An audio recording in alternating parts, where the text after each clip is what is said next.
Well, good evening to you, and thank you so much for joining me this evening with this presentation called Breaking Up with Self-Sabotage. I'm just going to wait about another 30 seconds, and that's about it. My name is Dr. Robert Bartosh, and it's certainly my privilege to be able to share this information with you. Um, so we'll give them another 20 seconds, and then we'll get going here, okay?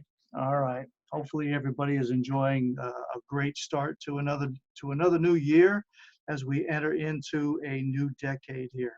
Quite exciting. Um, this is the second in a series that I'm doing here, and my goal is to help individuals achieve the best performance of their life. And if this is the first time that you've been on one of our webinars, we did have one last year. We started, seems like a long time ago, but it was only a few weeks ago. And that webinar was called Demystifying Detox. This one, we're going to be talking about another detox, if you will, how toxic the brain is and how we can go about detoxifying it.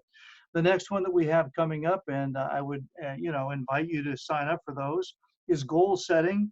Then another one that I've listed is called Move, and it's going to be all about exercising correctly. Then I'm going to delve into the subject of intermittent fasting. It's all the craze today. So with everything, there's a right way and a wrong way. So we want to share with you the right way to do it. We're going to be talking about sleep, and we're going to be talking about chocolate. Just before the Valentine's holiday, I've scheduled that webinar so that you can go out and buy that special someone, even if it's yourself, the best kind of chocolate, because you want to go ahead and help your body function in its fullest potential. And then we're going to talk about taking the toxic out of cleaning, because all through this you're going to be changing your body, and we don't want to change yourself only to go back into the same environment and then pollute yourself all over again, undoing all of the goal that you achieved. So I want to share with you, as before we get into this, because this is going to be strangely different, I admit. And most presentations that I do when I teach doctors or different groups and whatnot, symposiums, we always have to give a disclaimer. And one of which I will tell you that I am not a psychiatrist, nor am I a psychologist, and I'm not attempting to be in any way at all. And I will also tell you that in this presentation, you will find that I am not politically correct. That is something that will never, I hope, will never be a label that will be assigned to me. I'm not a politically correct person, but hopefully you'll find that I am a polite person. I am about to share with you information in this presentation here that is quite different. I want you to succeed. And unfortunately, there are a lot of programs out there that will promise you the whatever, but they over promise and under deliver. And I simply want you to achieve the goals that you have set before you, and the most important of which is to obtain the best performance of your life. So I want to tell you, as we get into this, and it's going to be your call.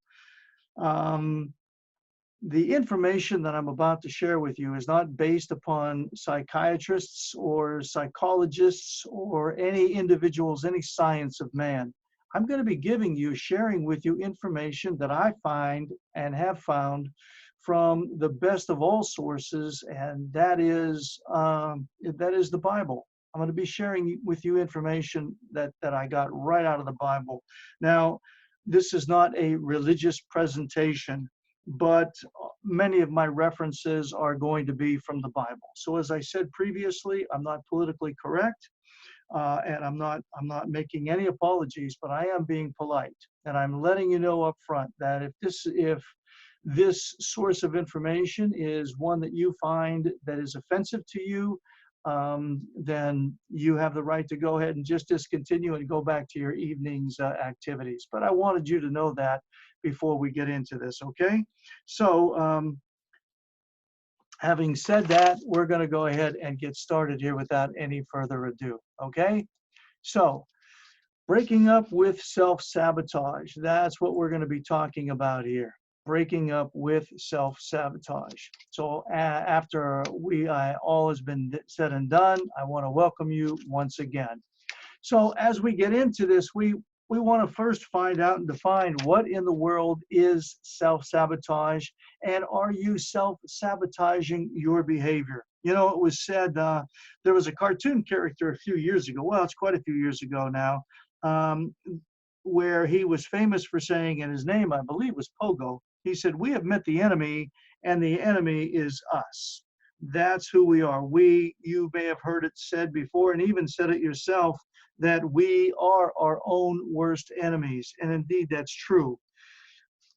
So as we look at this now, we understand that behavior is said to be self-sabotaging when it creates problems or it interferes with any long-standing goals. And that's, again, a subject that we're going to be talking about in our next presentation. But right now, I want you to understand that the most common self-sabotaging behaviors are, and this isn't an exclusive list by any means, but just a few of the biggies.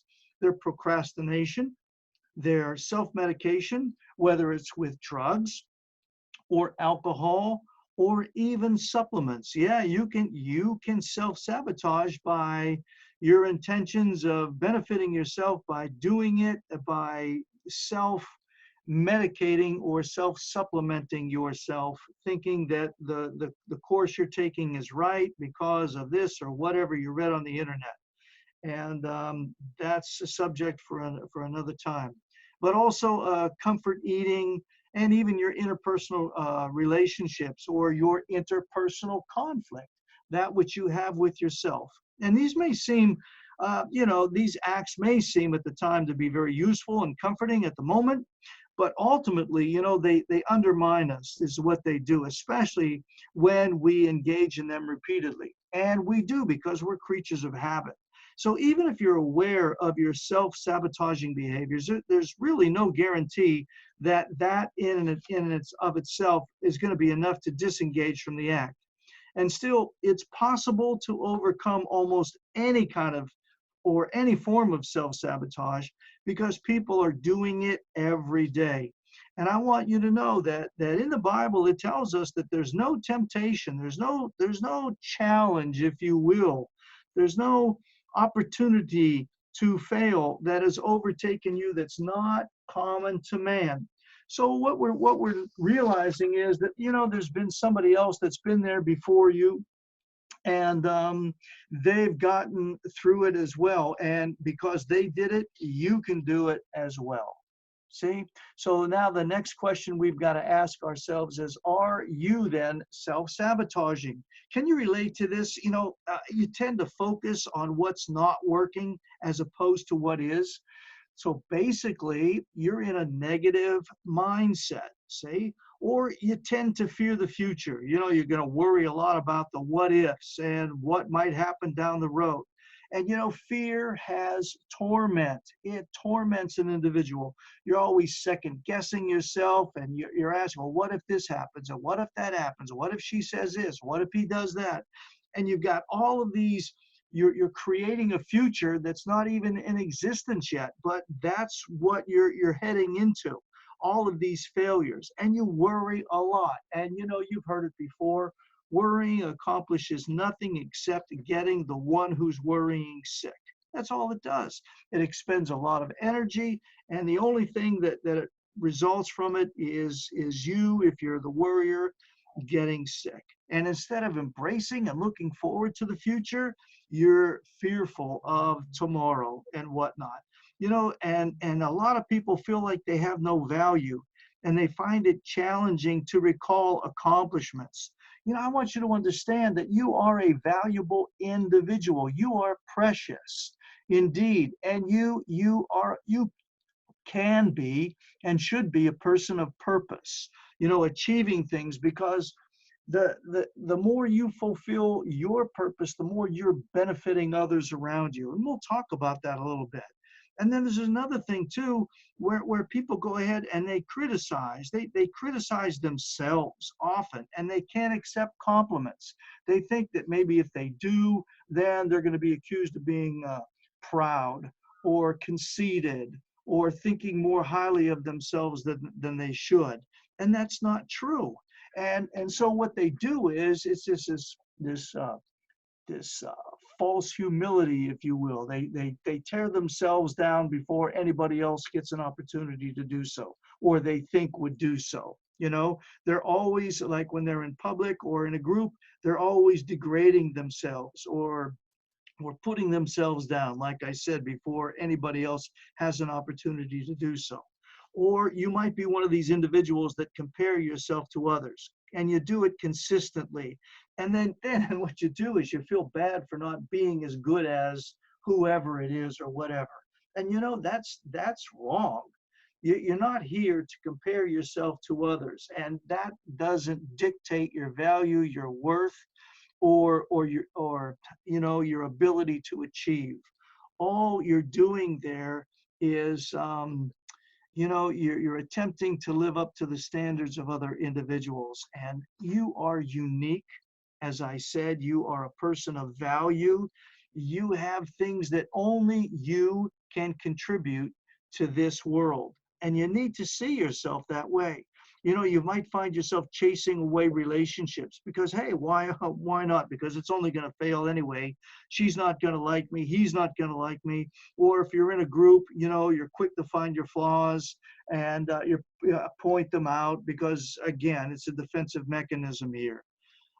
Or you feel, like I said a few moments ago, that you have no purpose in life. You know, each and every one of us has a purpose, and every purpose is unique, and every purpose is different. Yeah, look, you know, you don't decide or determine the level of your success based upon the success of somebody else, and certainly you don't decide your level of success based upon the failure of others.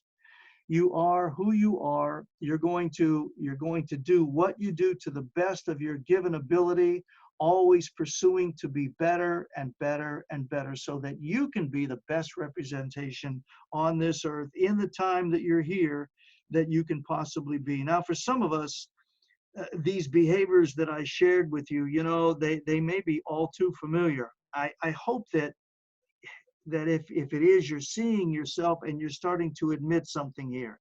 Because the first way, or the success of dealing with the problem, is first identifying that indeed you have the problem, naming it, and then dealing with it, you know.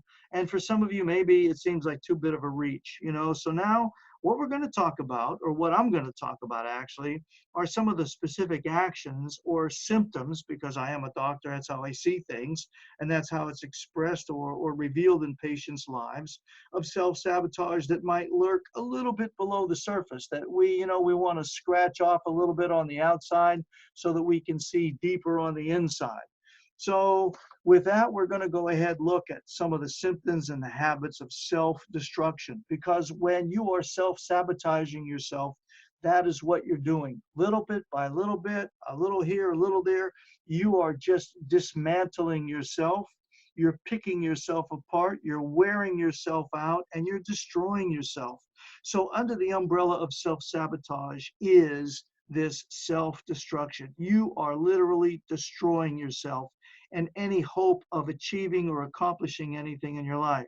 And these self-destructive symptoms can arise all the time, and they're signs that we're trying to self-sabotage. You know, a few examples that come to my mind are failing to take action. Remember, I said a few moments ago, just procrastinating. You're failing to take any action because, hey, why? What's the use? Why should I? I'm only going to fail anyway. It's never going to happen, and blah, blah, blah, blah, blah. So we fail to take that action. Or you have this, and it's coupled with this negative, pessimistic, or this self-defeating mindset. You know, I'm going to fail. I just know it. So what's the use? You know, the Bible teaches us that as a man thinketh, so is he. You know, if you think you're going to fail, then I got to tell you, you will. Because what you think is what you believe, and what you believe becomes your reality. You understand that? It's that simple. And some people, they overeat or they undereat. They force this incompetence. They're portraying themselves as unintelligent or incapable. You know, I'm not as smart as you, or you're a better athlete than me, and I'll never be able to do that.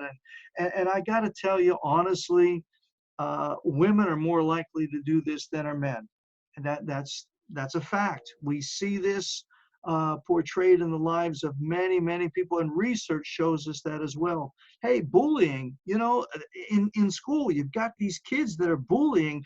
You show me somebody that's a bullying someone else, I'm showing you somebody that's going out of their way to harm others because they don't think much of themselves, and that is a fact. Self-harm. You see these individuals that cut themselves. They're doing this, and they're scarring themselves. Or individuals that have pity. Well, you don't understand, and it's easy for you to say, and you know you don't know, and it's you're rich, and you've got this, and you're handsome, or you're skilled, and oh woe is me, and I'll and this self-pity, and it's just garbage. You got to get out of that wallowing in the mire, and the drug and the alcohol abuse. And a lot of the reasons is because these people are self-destructing. They are destroying themselves. They're sabotaging themselves because they have such a low esteem of themselves. So they look to the drugs or the alcohol in order to escape the reality that they believe that they have created through their beliefs. That's what they do. And you have individuals that will deliberately alienate themselves from others, or they refuse to help. Nope, I can't be helped. Nope, you don't understand. Nope, you don't. I'm this way, and oh my gosh, and I'm such a mess, and nobody could ever help me, and all of these other excuses they come up with.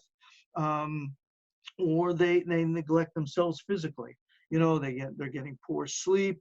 They refuse to exercise. They don't eat, or they eat unhealthy foods. They fail to maintain their basic hygiene. And all of these things are signs of self-destruction. They are self-sabotaging. And also the mental neglect. They refuse and they avoid, or they're failing to confront these health issues. They go through these periods of anxiety or depression or even OCD, or they live in a state of denial. They won't accept the facts. It's not true. When people try to share with them, hey, I see this or I see that, or maybe they just evade the issue, or they just deny it. We all go through ups and downs. You got to understand that, because that's part of life, if you will. But if you find yourself returning to patterns of, like some people with the alcohol, the binge drinking, or with the food, they overeat. That their solace is found in their buddy in the refrigerator, in the kitchen, called the refrigerator. Or they're under eating. They deprive themselves, or they self-harm, or they physically neglect themselves, or any of the other items that I shared with you through these last few moments. You're likely to find comfort in the harmful actions of self-sabotage, because that's what you're doing. That's where you find your comfort, when you beat yourself up before anybody else has a chance of beating you up. You're the one that's going to take credit for your destruction and for your failures in that, before anybody else gets that chance. Because you know why? Because people feel a lack of self-worth. That's what they do. Now, there's a few main reasons that people participate in self-sabotaging behaviors, and perhaps the most all-encompassing, excuse me, I should say, is because they feel a lack of self-worth. But I'm here to tell you, you are valuable. Just we got through the holiday season here, and It's a Wonderful Life. I can't think of a better example, because this guy thought he was a loser for whatever reasons, and I'm sure that you've seen the movie. If you haven't, I might suggest that you get a copy of it and watch it, because people think they're so unimportant, they're so valueless, and they have no purpose in life, and they're not benefiting anybody. And here, this individual found out that when he was out of the picture, you saw how many lives were affected and how many lives were ruined. But you know, that's a good thing to watch if you haven't watched it.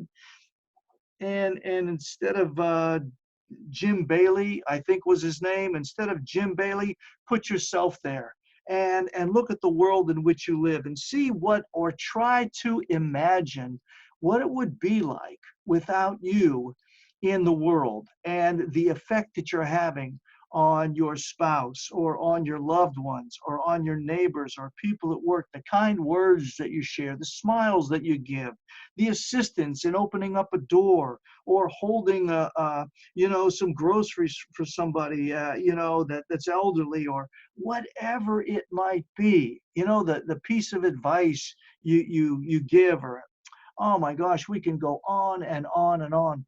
All of those actions are coming or emanating from a person of value.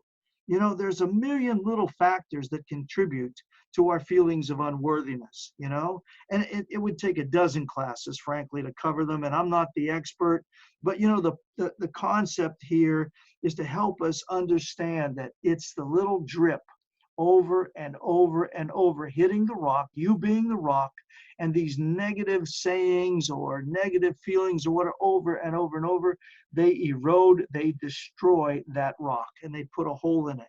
And that's what happens with our lives, see?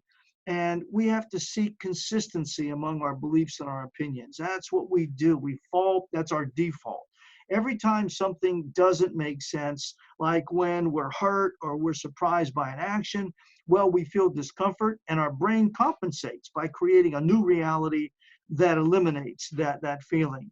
So how's this play out? Well, let's say, you know, there's somebody that you don't like, okay? And just bear with me on this. Say that somebody you work with or your neighbor or an acquaintance. And one day, you know, you happen to be with them or they come up to you or whatever it might be. They run up to you because they're going to go out and get a cup of coffee, we'll say.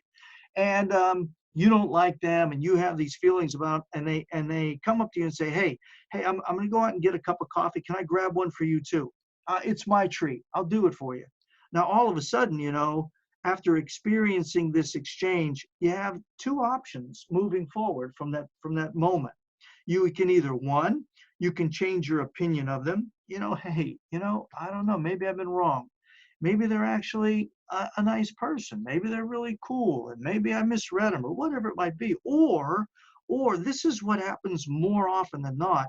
We justify our previous opinion of them. Hey, I got that dude's number. I got her number. They must be after something. There's some kind of ulterior motive here. I just don't trust that they would be this generous without having some hidden or underlying agenda. Yep, that's probably it. And you know, and once you land on one of these options, your brain has a tendency to stick to it. And if it's been there before, it's going to reinforce it. So your belief is either altered or it's going to be strengthened based upon what's just occurred, you know, and that's what we typically do because our brains really don't like what's called cognitive dissonance. That means thinking outside the box in this example, because we want to, you know, change. For most of us, we don't like it. And when we're certain of a certain thing happening, when something happens that's contrary to our beliefs, then we find reasons for it not being true or reasons for some kind of underlying purpose there. Like in that example I gave you with the person going out and wanting to get you a cup of coffee and it's going to be their treat. You know, when we process new information, it makes our brains work harder and it kind of throws a wrench in the inner workings of everything. Now that whole picture we have of this individual is ruined. We got to start to rebuild it. So our first instinct is to come to a conclusion and move on. And it's much easier to to stay with what we have than it is in trying to recreate it, even if it's not factually correct. We can go ahead and talk ourselves into believing a lie. And that's what a lot of us are doing here with this self-sabotage. You know, we're not who we make ourselves out to be because we're continually trying to convince ourselves we're worthless, we're useless, we're not smart enough, we're not talented enough, we'll never be able to. What's the use? And that's what we do over and over and over again. See, that's what happens. So in that example, like in that one that I gave you, your brain just keeps selecting that option number two. You know, I don't trust it. I don't trust that person. I don't like it, because your brain likes it when you fall back into the previous pattern, because that's less work that it has to do. It's easy. I don't have to change, and I'm right. Oh, thank goodness I'm right. See? And when we're self-sabotaging, that's usually the only solace we get when we're destroying ourselves. Believe it or not, we take our pleasure in destroying others. That's what we do, because it would really be uncomfortable to learn new information, to process it, and then apply that new knowledge to all of our memories and our beliefs that we had about this individual. So, you know, it's easier just to fall back into the old ideas and the old prejudices. You know, change. I don't like change, so it's just going to stay the way it is. We like that control, and that really is an opportunity for us to remain in control. It feels better to accept, especially when it comes, when it involves ourselves. It feels better to accept our own failure rather than face the possibility of failure taking you by surprise. See, because when you know you're going to fail, even before you attempt it, then you know you're not surprised. It's that proverbial pessimist. It ain't going to work. It ain't going to happen. It's going to fail. Watch and see. And at least when you're steering the ship, you know where it's going. So even if it means you're driving into the iceberg of self-sabotage, and that's what a lot of us do. See? And then when we get there, when we do fail, you know, hey, I told you so. See, there you go. That's my moment of success. I told you so. I told you I was going to fail. I told you she wouldn't like me. I told you he wouldn't call me back. I told you I couldn't cook. I told you I couldn't do the dishes. I told you I wasn't a good at, and all it goes on and on and on and on. Self-sabotage here to self-destruction. So what I want to share with you now is the imposter syndrome. You know, the higher up you rise, the further you have to fall. See, so it's much better to stay low, because when you do fall, which is inevitable because you're self-sabotaging, you don't have far to go. Boom, you're already at the bottom. So, you know, you don't have that fear. The fear of ultimately failing is another reason that we participate in the self-sabotage. We don't want to climb that ladder because we know we're going to failure, or we know we're going to fail. See, our psyche is rooted in the perception that we're not deserving of success, that you've gained so far. Even if it's only been a little bit, you're not even worthy of that. So in return, you might partake in self-sabotaging behaviors such as doing the bare minimum, because hey, I'm not going to get ahead, so why bother putting forth the effort? Or procrastinating, like I talked about before, or diverting your attention in order to avoid the fear. See, you know, some of us have grown up in homes, and you know, you've got to forgive them. They didn't, maybe you had parents that were trying to live through you, or maybe you had siblings that were a little more talented than were you, a little bit better looking than you, got better grades than did you. And or you know, you had habits that emulated or were patterned after your mom or your dad or whatever.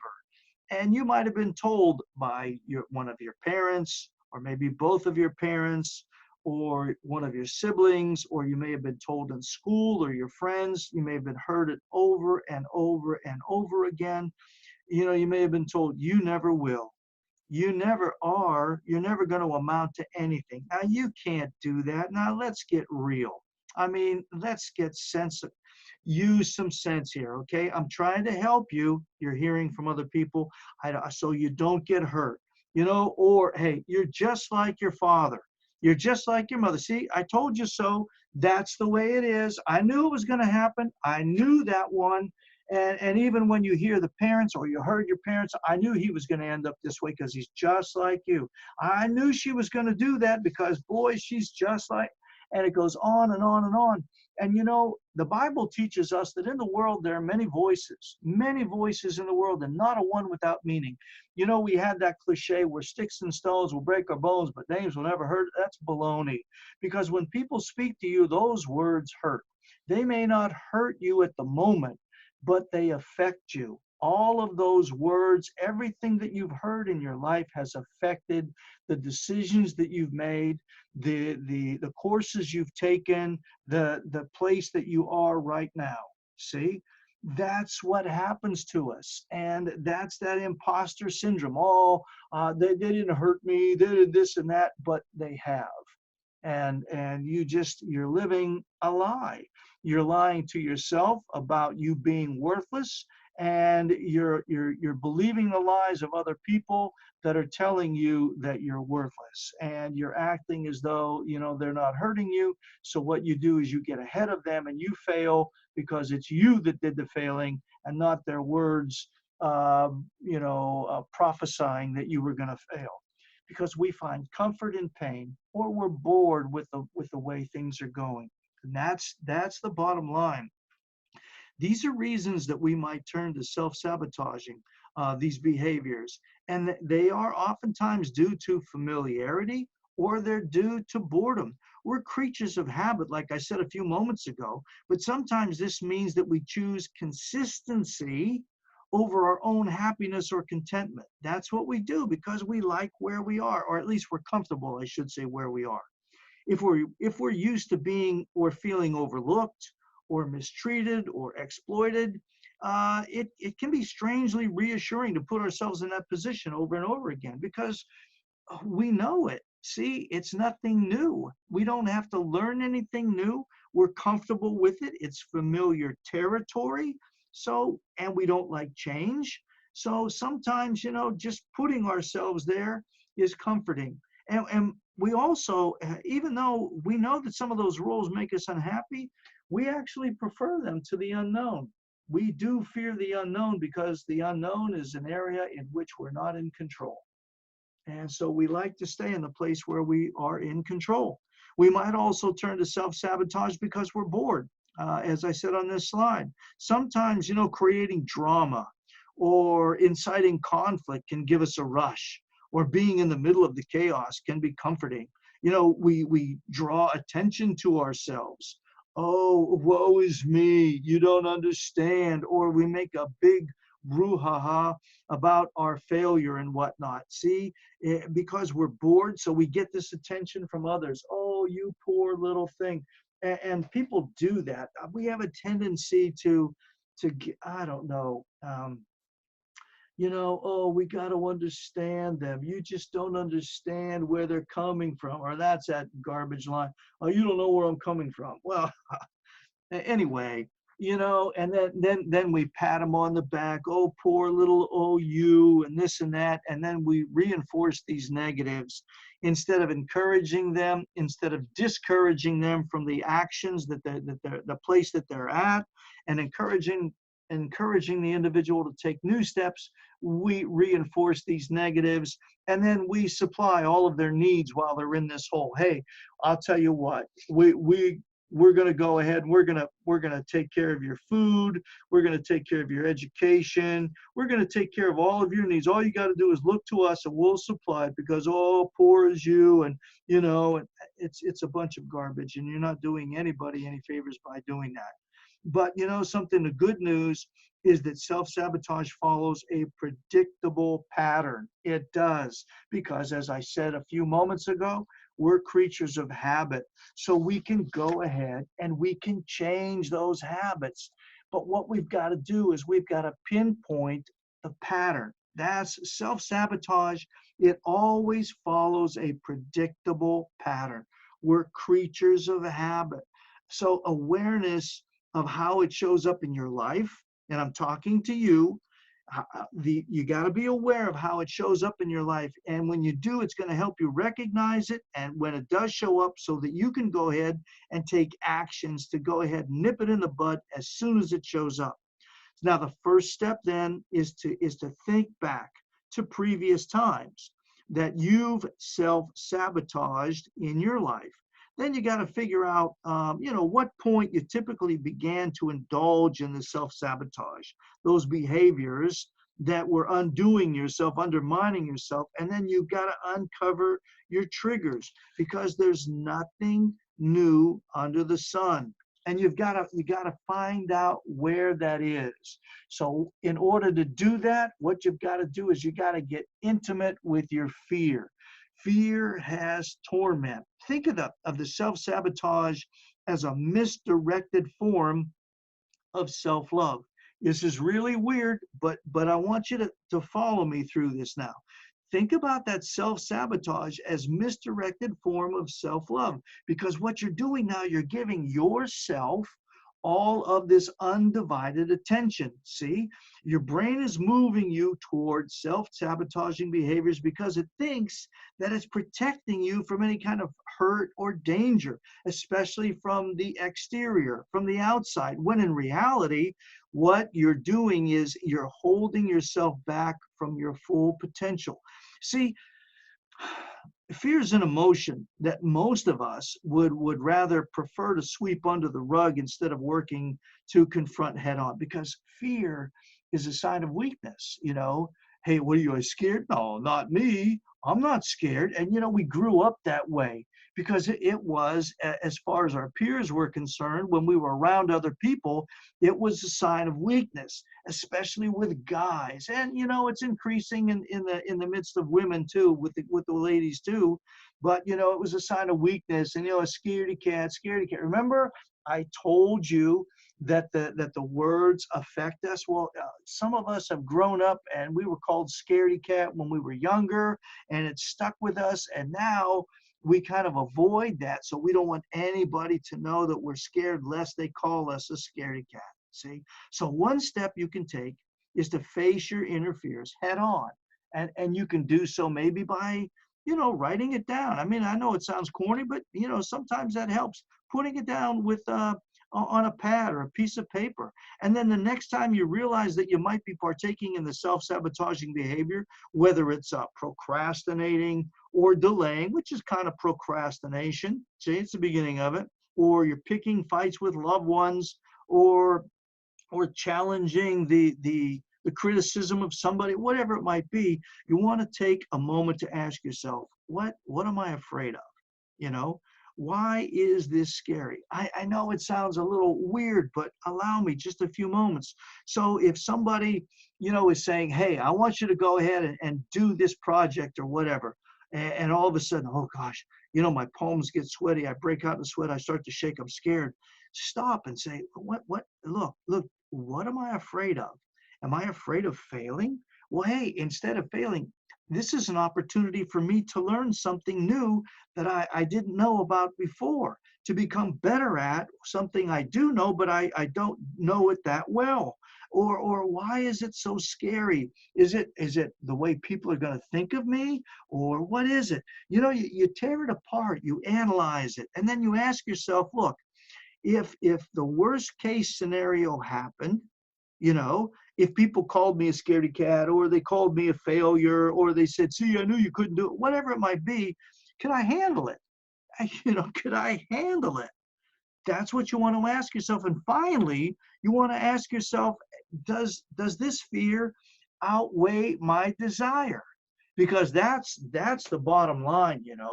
Do you really desire to stop self-sabotaging yourself, to stop self-destroying yourself, and to move forward? Or would you rather just stay put?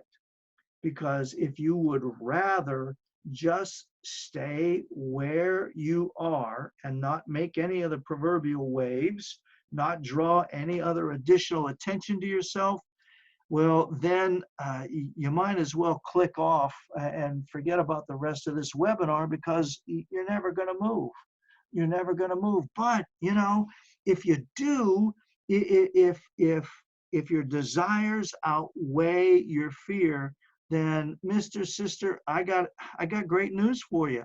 When you take these steps and you actually take the time to consider the situation head on, the fear inside of you, what's going to happen is the fear is going to lose a little bit of power over your mind. And what you do is you repeat this activity every time you need in order to retrain your brain, in order to prove to yourself that you can, and in order to ease out of the old thought patterns very, very slowly. It's one step at a time, one event at a time, one challenge at a time. And as the songist or the lyricist say, one day at a time. See, that's what you want to do. That's you got to first though get intimate and real with your fears, identifying them. You got to face them and you got to embrace them. That's what you want to do. See, you first have to admit it. You have to admit, because confronting your fear means facing a whole lot of discomfort, and sometimes the truth that we uncover can be really, really ugly. See, and it might be the fear of what people think about me, or what they say about me, or the afraid of failing. There's one movie, A Few Good Men, I think it was, and my man Jack Nicholson, it was, oh, I wish I'd have said this line, and it's so profound and so true. When the character of Tom Cruise was asking him for the truth, for the truth, for the truth, and Nicholson replied, you can't handle the truth. And that's where a lot of us are. We're afraid of handling the truth, so we avoid it. But look, that's what you got to do. Look, go into your corner, go into your closet. Don't be interrupted or affected by anybody else, but get real with yourself. See, that's what you got to do. You got to get real with yourself. See, because nobody knows you better than you. Why you think the way you think, why you act the way you act, why you do what you do, and why you say what you say. So you got to face it, and then you got to embrace it. That means you got to get a hold of it. See, you got to get a hold of it, because what has happened up to this point in time is it has had a hold on you, and it's stagnated you. It's kept you paralyzed. You can't go forward. But what you want to do is to turn the table on it. You got to go ahead and face it, turn around and face it, and then you got to grab a hold of it and embrace it. You got to recommit to a new healthy goal every day. That's why we're going to talk about the goals here in the next session. And I had these set up so that they are sequential. One builds on another and another and another. I'm really satisfied. And if I might say, in the right way, I'm proud of this program that I put together, because look, I want you folks to succeed. And that means enjoying the best performance of your life, whether it's in the vein of spirituality, or if it's in the area of emotions or health or job or sports, whatever. Enjoying your life in any and every avenue of it, every aspect of it, to enjoy the best performance of it. Oh my gosh, to have that life and to really enjoy it. So recommitting to these new healthy goals every day. What you want to do is you want to set small goals, and they're going to make you feel more accomplished and in control of your life. You don't want to bite off more that you can chew, as they say. A little tiny bit, line upon line, precept upon precept, a little here, a little there. You want to do it. Rome wasn't built in a day, and all of those cliches, we can flood our brains with them. This is really particularly helpful, and it's a great way to combat that self-sabotaging action, because it fights feelings of low self-worth, and it keeps you motivated, moving forward in a positive direction. See, you're just doing, you accomplish this, and then you got that, and you go, wow, I did it. And then you do that. You can set these little goals. Don't even be afraid to make lists. Perhaps you want to take a moment there where you sit down every day and you start with small obligations. Okay, yeah, today I got to do the laundry. I got to make out a grocery list. I got to pick up dog food, or I got to wake up in the morning, and if I'm going to go exercise, then I'm going to eat breakfast. Then what I'm going to do is I'm going to go and I'm going to read a little bit here, and I'm going to call them and what, or at work. Okay, I got 8 things at work to do. I'm going to do the easy. First, I got to put paper in the copying machine. Then I got to make sure that the mail is all posted and ready to go out. Then I got to make sure that I return these calls. Then I got to, you see what I'm saying? It's just one little thing. And then after you've done it, reward yourself. Hey, I did it. Hey, sweet. Really small steps. They sound corny and ridiculous to some people, but who cares what they sound like to somebody else, right? Because we want to hear what it sounds like to us. And by golly, I'm knocking this list off. I'm scratching this one out. I'm checking that one off, and I'm boom, boom, boom, boom, boom. I'm going through it, going through it, going through it, and I'm headed in the right direction, and I'm feeling good because I'm accomplishing things. You see how you do it? That's how you do it, little bit by little bit by little bit. So you make out your to-do list, and then you knock it out one thing at a time. And then your list is going to grow bigger and bigger and get stronger and stronger. And I'm telling you, you're going to start on a positive direction there that's really going to edify you. It's going to motivate you. It's going to encourage you. And it's, oh my gosh, it's a really great feeling. And you can do it because you've got the power, you've got the ability to do so. So what you also got to do with this list, after you make out the list, is you got to stop assuming things. I'm not going to go through that cliche where people say, well, you know what happens when you assume, you make a blank out of blank. But you know what I'm talking about, and admit that you do, because you've been around, and if you have been around more than 3 days on the face of this earth, you probably heard that saying. Anyway, you don't want to assume things. You don't want to fall into that mental trap of harmful assumptions, because when you do, it's easy then to spiral out of control. It's natural to try to analyze and assess people and figure out what they're thinking and why did they say that, and get into situations so that they make sense of, so that we can make sense of our surroundings. But, the danger lies in allowing your imagination to wander too far, because what happens is we're negative thinkers. If we're self-sabotaging, that's our nature.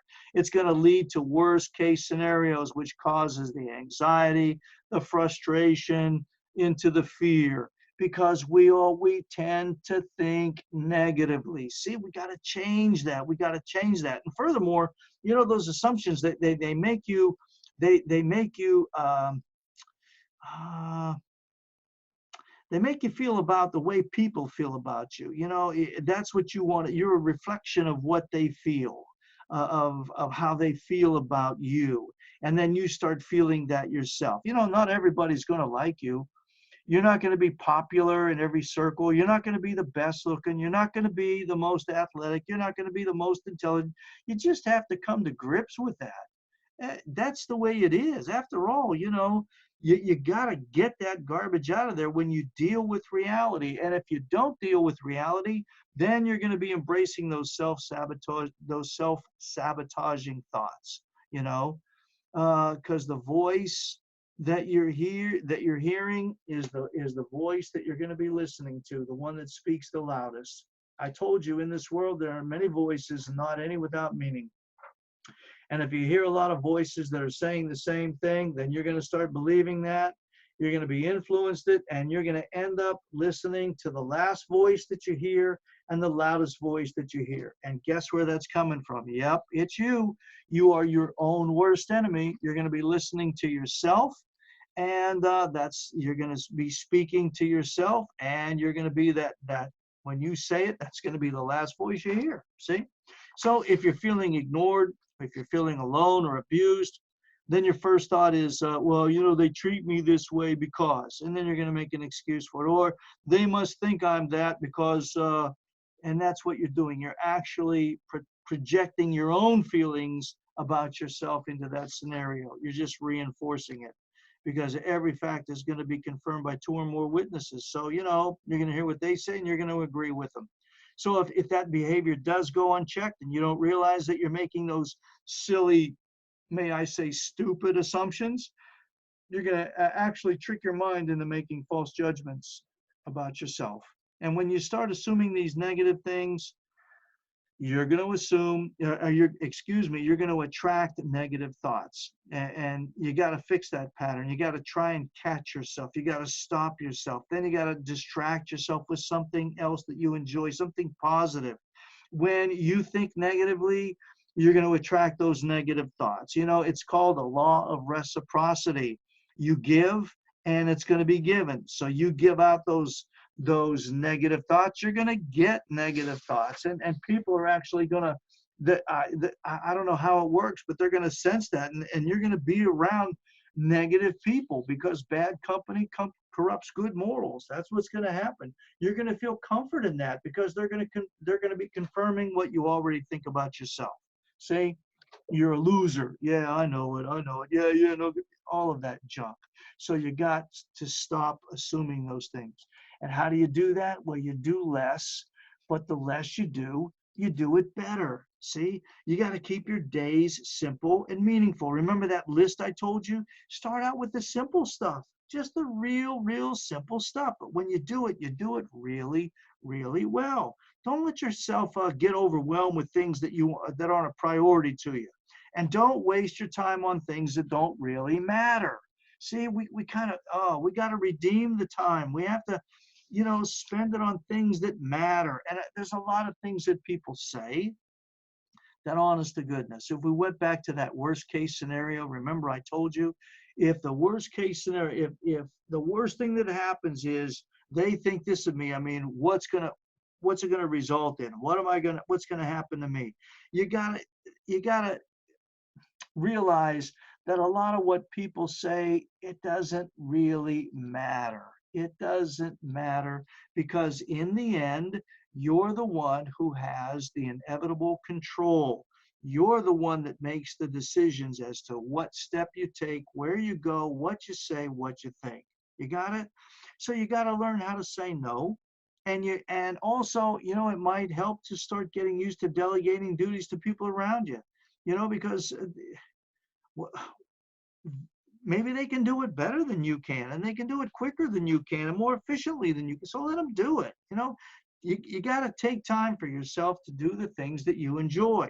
So, hey, if do you like cooking? Well, if you do, then make sure to set some time aside for yourself to make yourself a nice little meal once a week. This is for me. I'm doing this for me. Or there's a TV show that you like. I'm watching, or I'm reading this book. I'm taking 30 minutes out of a day to read this book because I really enjoy reading. Or if you spend time with animals, that's a great time to take your dog for a walk, or, change the water in the goldfish bowl or whatever it might be, because you enjoy it. Carve out an hour maybe to visit with somebody that you really like or somebody that you really admire so that they can influence you in a positive way. But do it for yourself, see? And do things that you're passionate about. And that's going to keep your stress levels down, and it's going to allow you to focus more on your own goals, not what people think about you, not to please others around you, or not to satisfy others, but by golly, for a change, just to satisfy yourself, right? So do less, but do the less that you do it really, really good, and enjoy every moment, because the moments that you spend become the memories that you're going to look back on.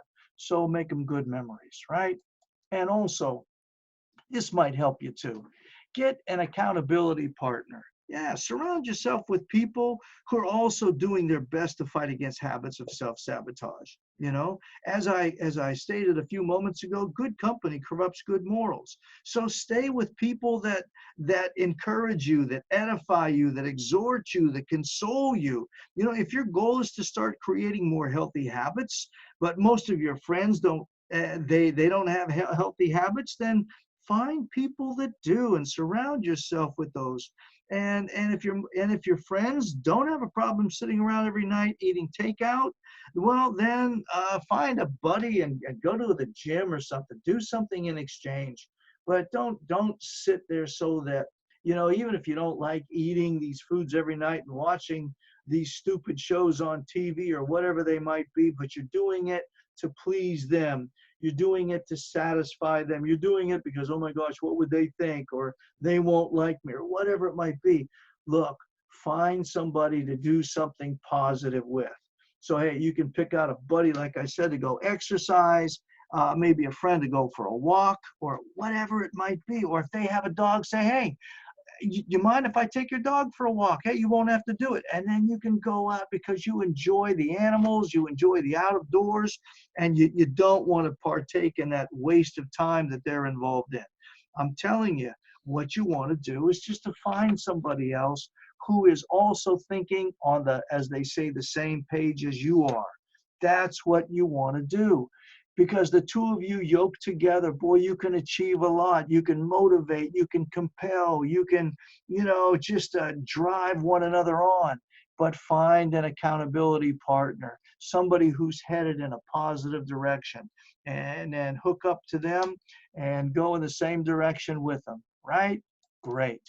Because, it's been said by Milton Eckerson, life will bring you pain all by itself. You don't have to worry about it, because if you, as I said a few moments ago, you don't have to be existing long in this world to know that there's pain that's gonna find you. Well, your responsibility is to create joy. That's what you want to do. And when you're doing things you like to do, when you're doing things helping others and motivating others, it makes you feel good. There's always going to be times when you realize that you have to let go of something painful. There's always going to be. That's the way the world is. Whether it's guilt or a toxic relationship or losing a loved one, whatever it might be. It's never easy to let go of something that we become accustomed to. You've got to understand that. It's going to be tough. So you get sometimes stuck in the middle of two realities, and where we are and between where we are and where we want to be. So as I said a few moments ago, fear of the unknown can hold you back, but we got to choose not to let it do that. See, you have that power to make that decision. And sometimes people put themselves in a state of depression or self-worthlessness, and then they just choose to stay there. Don't stay there. Move forward, move on. There's an act of self-love. One way to solve the problem is to accept more love in your life, which of course can be difficult if you feel that you're unworthy of love. But remember that if you're always putting yourself down, if you're always putting yourself into destructing, self-sabotaging situations, you're not allowing yourself to expand your worth and reach your full potential. I mean, that's just the nature of the beast, see? And since you can't control the love you receive from other people, the best place to start is with you. Because the Bible teaches us that there's no one who ever hated themselves. And, I got to tell you that God so loved the world.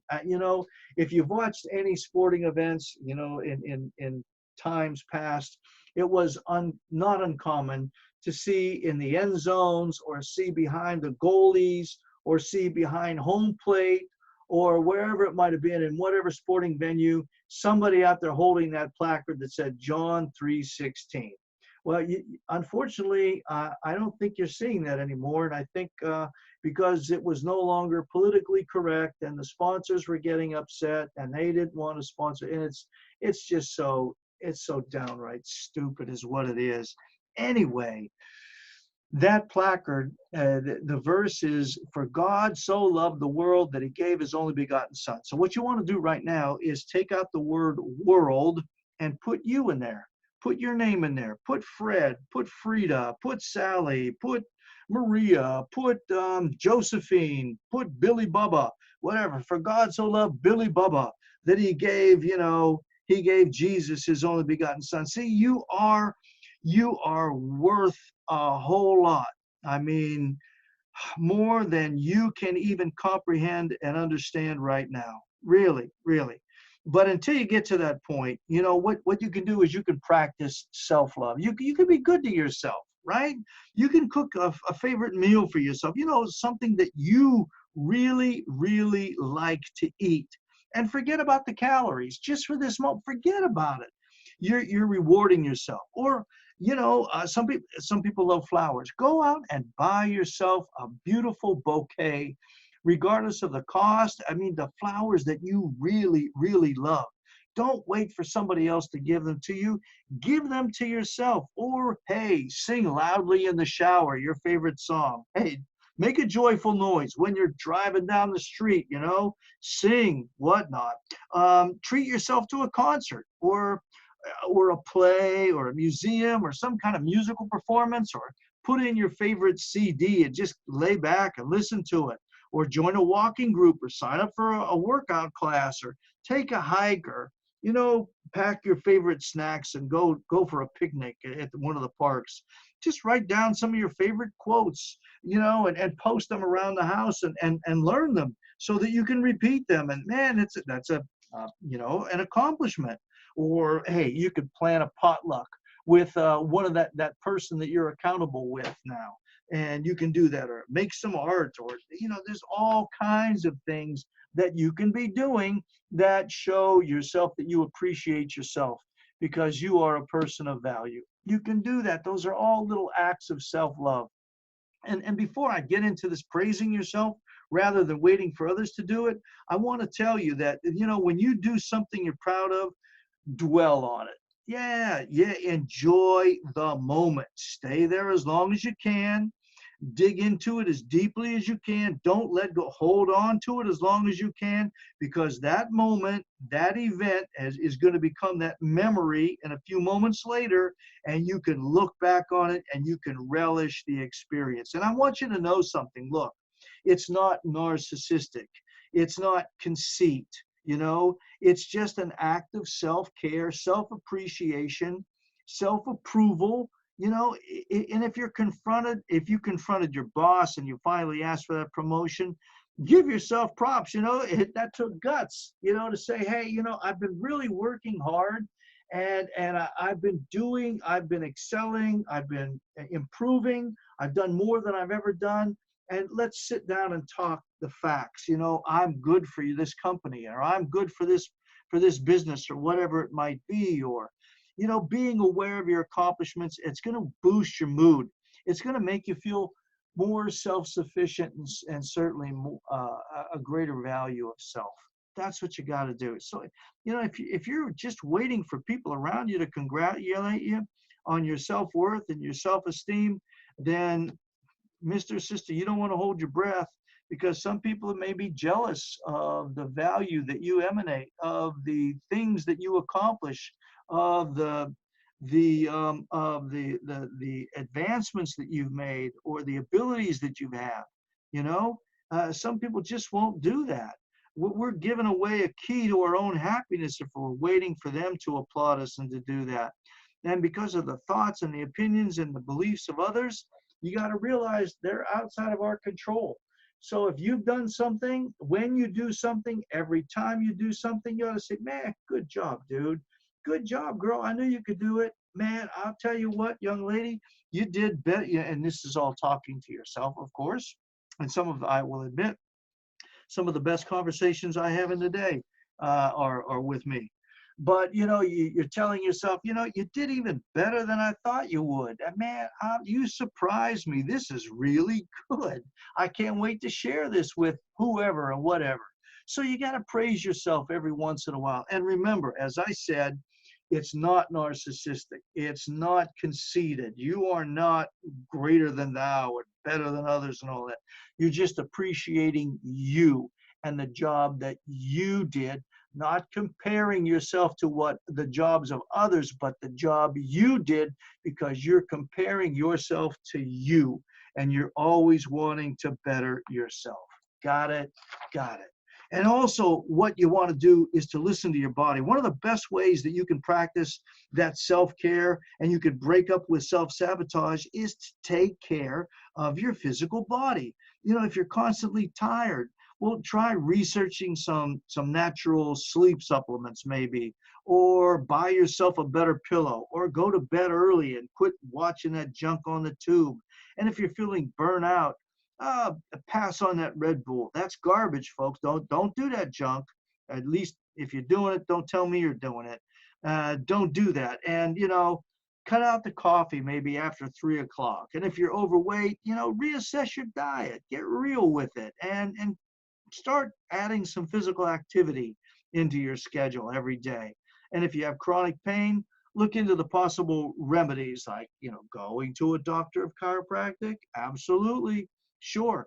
Finding out what he or she has to say. And then they're going to help you out, because where there's pain, there's a reason, and you find out what the reason is and you get rid of it, right? But, if you ignore your aches and pains, what you're doing is you're not putting yourself first. And I know a lot of women think that, as moms, they got to put the kids first. That is not true. Because if you don't put yourself first and you get overrun or run down or whatever, then who's going to be there to take care of the kids? So you got to invest in yourself first. You got to put yourself first.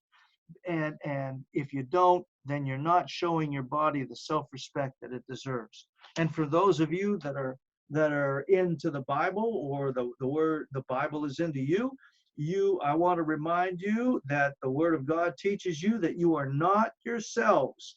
You are the temple of the living God, and you have a responsibility to be a good steward of that temple. Man, I'm telling you, boy, I could. Anyway, pick up your feet, because I'm about to step on some toes. And something else, what the Bible also says? The Lord says that if you destroy that temple, and the promises of God are yea and amen, he says, and you can look it up. I'm not going to tell you where it's at, but you can look it up. He says, I will destroy you. Man, heavy duty stuff. So what you got to do is, you can't ignore the aches and the pains. You got to take care of that temple. You got to take care of your body, right? And one of the ways also is to focus on the positive. Remember, I told you we're negative thinkers. You got to shift the years of negative self-talk to positive self-talk. And I'm telling you, it's a lot easier said than done. It really is. It's going to require you to reprogram your entire mind. But I'm here to tell you, you can do it. You can do it. Even if you think that you're not that critical of yourself, you might be surprised, because most of the time we're unaware of the unconscious dialogue that goes on in our minds. You know what I mean? Because we have a safety net. We never go too far, because we know just how far we can go. We never do too much, because we know just how much we can do. We never say too much, because we know just how much we can say. All of these things. So you just got to shift that negative self-talk to the positive stuff. Think of the failures as new opportunities. Sometimes the things, they may seem negative at the onset, but they can actually lead to some really awesome promotions and positive things. And also, what you want to do is sit up straight. Slouching is an easy way to make yourself feel crummy or lazy or lethargic, slouching back into that recliner, or slouching back and falling back into the chair. Sitting up, man, sit up straight. It's going to make you feel more useful, more awake, and more thoughtful. It's more productive, man. It's a posture of productivity. And here I am, man, standing up and sitting up straight. Look at me. I'm here. Pay attention, because I'm doing some work. I got stuff to do, and I'm getting it done. You got to avoid the negative people. If if that person next to you at work is always complaining, then bring in a pair of headphones, or listen to some podcast instead, something positive, something that's reinforcing, something that's encouraging. And if you have a friend who always seems and always sees that the glass is half empty, oh, well, try spending more time then with people who are willing to join you on your journey to a more positive outlook on life. You got to look at the big picture, right? You got a parking ticket?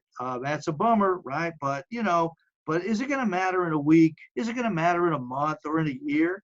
You got to try not to waste the precious mental power that you have on things that are out of your control. You got the ticket. Hey, it's done. It's over with.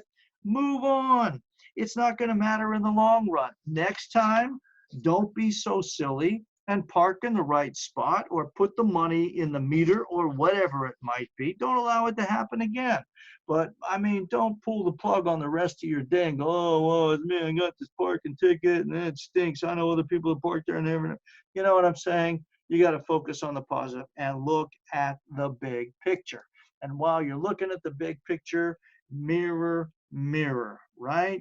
You got to learn to forgive yourself for your past actions, and you got to cut yourself some slack. You got to give yourself a break, right? When negative thoughts come creeping into your mind, you got to stop them right in their tracks, and you got to counteract them with positive thoughts. You got to talk to yourself. You got to defend yourself the way you would protect your friend or your parent or your sibling. Yeah, you got to protect yourself. Look, I know I screwed up. I admit it. Okay. Well, I'll tell you why. Because I didn't really prepare. I went too fast. I didn't check out all of this, or I didn't do that. And I tried to cut corners, and boom, that's it. All right, I did it. I'm sorry. I'm not going to let it happen. All right, I'm sorry. I did it. You got to forgive yourself, right? And you got to talk to yourself and let yourself know why. And if you start spiraling, you get back into that oh woe is me garbage. You got to interrupt the negativity.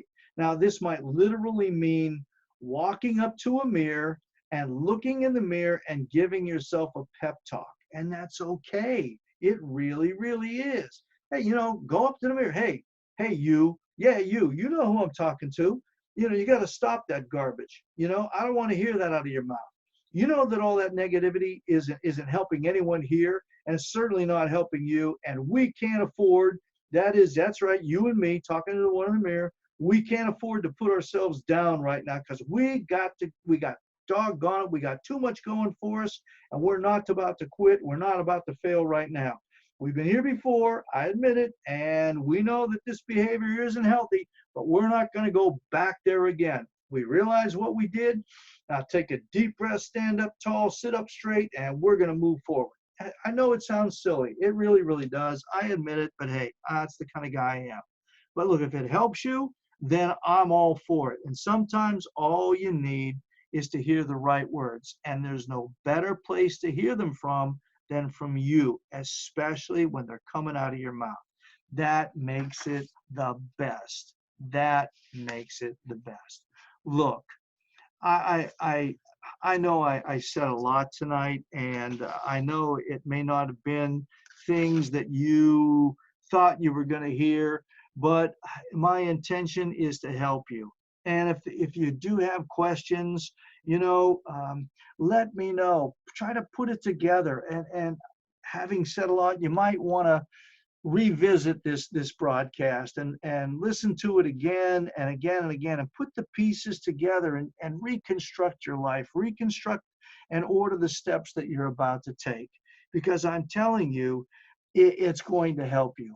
And I do want to thank you. I want to thank you for allowing me to share this information with you. I want to thank you for taking the time out of your day to join me. And I hope that when you click this off, you're going to be able to stand up and walk away with some insight on your mind, how it works, as well as some of the tactics on how you can overcome those self-sabotaging habits that you might be encouraging and have currently going on. And those behaviors that have a way, presenting themselves every once in a while. And what you want to do is you want to make a conscious effort to be resilient. You got to make a vow, make a covenant with yourself, and make yourself a promise. And you want to move forward with your life no matter what hurdles come your way, because you are strong. You really are. You have strength in you that you may not even realize. It's untapped strength, and you are intelligent. Look, I'm not an Einstein. You're not an Einstein. And he wasn't you, and he wasn't me. He was who he was. But I want you to know that you are smart. You are capable of overcoming all of those negative thought patterns that your mind has gotten into the habit of building. You really, really are. You have the ability to do so. And look, I'm going to go a step further. If you have any questions at all, please, please, please email us. Okay, that's an open invitation. Email us at office at pro-activewellness.com. We'll be more than happy to address the questions you might have. Or if you don't feel like emailing us, call us. Call the office. Sue's there. She'll take the message. She'll get a hold of us, and we're here to help you. I'm serious as a heart attack. I want to help you people to enjoy, to achieve, to get to where you are experiencing the best performance of your life. You got it? So again, I want to thank you so very, very much for allowing me to share this information. And until the next time, and I hope you will sign up for the next one, because we're going to be talking about goals and how to set them, how to achieve them, because this is an ongoing process, okay? So until the next time, and as always, thanks again, and God bless. God bless.